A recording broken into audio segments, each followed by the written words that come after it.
अस्सलामु अलैकुम रहमतुल्लाहि व बरकातुहू। मुअज़्ज़ज़ सामिईन, फ़हम कुरान कोर्स के हवाले से आज का हमारा सबक नंबर 10 है। अल्हम्दुलिल्लाह जो लोग इसके लिए मेहनत कर रहे हैं, अल्लाह ताला इन सब को जज़ाए खैर अता फरमाए।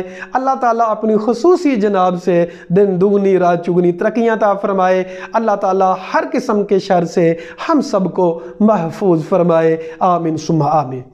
सबक नंबर 10 जो है फ़हम कुरान कोर्स के हवाले से, इसमें सिर्फ 3 हरफ हैं, सिर्फ 3 अलामतें हैं।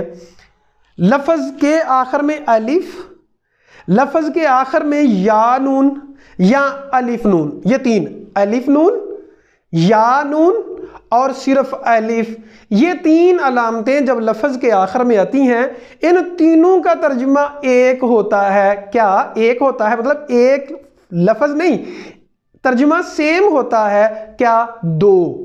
अरबी ज़ुबान में 2 को ज़ाहिर करने के लिए उस जो लफ्ज़ लाया जाता है उसको तस्निया कहते हैं। तो ये तस्निया की अलामतें हैं, 2 की अलामतें हैं, इनका तर्जुमा होता है 2। मिसाल के तौर पे पहले हम अलिफ को समझते हैं। जब अलिफ लफ्ज़ के आखिर में हो, जैसे काताबा लिखा उस एक मर्द ने, हमने इसके आखिर में अलिफ का इजाफा कर दिया, काताबा लिखा उन 2 मर्दों ने। शारिबा का माना पीना होता है, हमने इसके आखिर में अलिफ बढ़ा दिया तो शारिबा पिया उन 2 मर्दों ने। अच्छा जी, लफ्ज़ है काताबा, इसका माना लिखना होता है, लिखा उस एक मर्द ने, हमने इसके आखिर में अलिफ बढ़ा दिया, काताबा लिखा उन 2 मर्दों ने। जाहिका का माना हंसना होता है, हम इसके बाद अलिफ लगा देंगे तो जाहिका हंसे वो 2 मर्द। या फिर जाहिकात है, वो मोनस हंसी, जाहिकाता वो 2 औरतें हंसी। शारीबात का तर्जुमा पिया उस एक औरत ने, चूंकि ता है आखिर में ना जी, तो शारीबाता पिया उन 2 औरतों ने। जाहिकत का माना हंसी वो एक औरत, जाहिकाता हंसी वो 2 औरतें।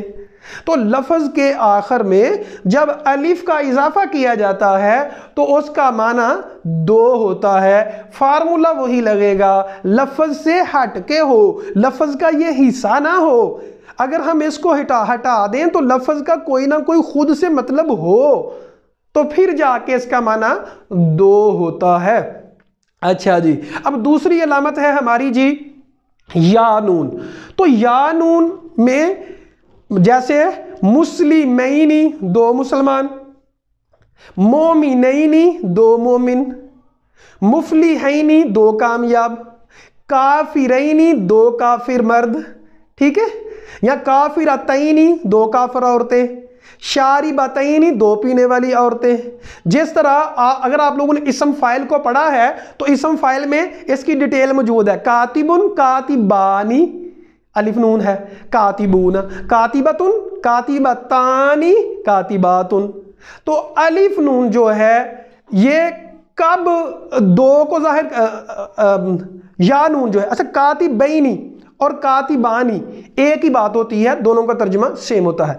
अब हमने पीछे एक सबक में पढ़ा था कि या नून तो जमा की अलामत होता है, तो हमें कैसे पता चलेगा कि या नून कब जमा के लिए है और कब 2 के लिए है? तो बड़ा ही आसान फार्मूला है, समझिएगा। अगर या से पहले जबर है, ठीक है, तो वो 2 के लिए है। किताबैनी 2 किताबें, कालामैनी 2 कलम, ठीक है, कुर्सी यैनी 2 कुर्सियां, राजुलैनी 2 मर्द, इमरातैनी 2 औरतें। तो अगर या से पहले जबर है तो ये 2 के लिए होता है, और अगर या से पहले जेर है तो ये जमा के लिए या नून होता है। जैसे मुस्लिमीन, यहां 2 नहीं ज्यादा मुसलमान, मोमिनीन यहां 1 नहीं ज्यादा मोमिन, मुजतानिबीन बचने वाले ज्यादा मर्द। तो ये है जी या नून का फार्मूला। तीसरा है अलिफ नून, सिर्फ अलिफ आए लफ्ज़ के आखिर में 2। इसी तरह या नून हो, लेकिन वो या नून जिसके पहले या से ज़बर हो तो वो तस्निया है। अगर उस या नून से पहले ज़ेर है तो वो जमा की अलामत होता है, जैसे हमने पीछे सबक पढ़ा है। अच्छा जी, अब है जी अलिफ नून लफ्ज़ के आखिर में, तो वो दो को जाहिर करता है। किताबानी दो किताबें, मुअल्लिमानी दो उस्ताद, जो है जी उस्ताज़ानी दो उस्ताज, राजुलानी दो मर्द, इमरातानी दो औरतें, कुर्सी यानी दो कुर्सियाँ, कालामानी दो कलम, किताबानी दो किताबें।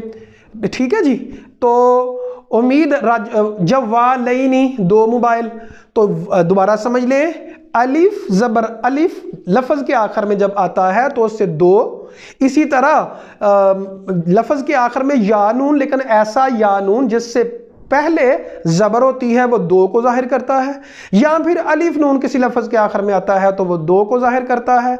ये था जी आज हमारा सबक नंबर 10।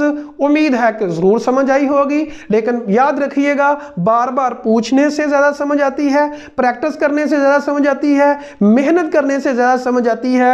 अगर कोई कहे कि मैं मेहनत भी ना करूँ मुझे समझ आ जाए, तो ऐसे समझ नहीं आती, तवज्जो करनी पड़ती है, गौर व फिक्र करना पड़ता है। अल्लाह ताला फरमाते हैं अफला यतदब्बरून कुरान अम अला कुलूबिन अक़फ़ालुहा, क्या ये लोग कुरान मजीद में गौर व फिक्र नहीं करते, क्या इन्होंने दिलों पे ताले लगाए हुए हैं। तो मेरे भाई और दोस्त, हम दिलों के ताले खोलेंगे तो फिर कुरान की समझ आ जाएगी, लेकिन अगर ताले लगे रहेंगे तो कभी भी कुरान की समझ नहीं आ सकती। अल्लाह से दुआ है अल्लाह हक बात को समझने की और उस पर अमल करने की तौफीक अता फरमाए। अक़ूलु क़ौली हाज़ा अस्तग़फ़िरुल्लाह ली व लकुम व लिसाइरिल मुस्लिमीन।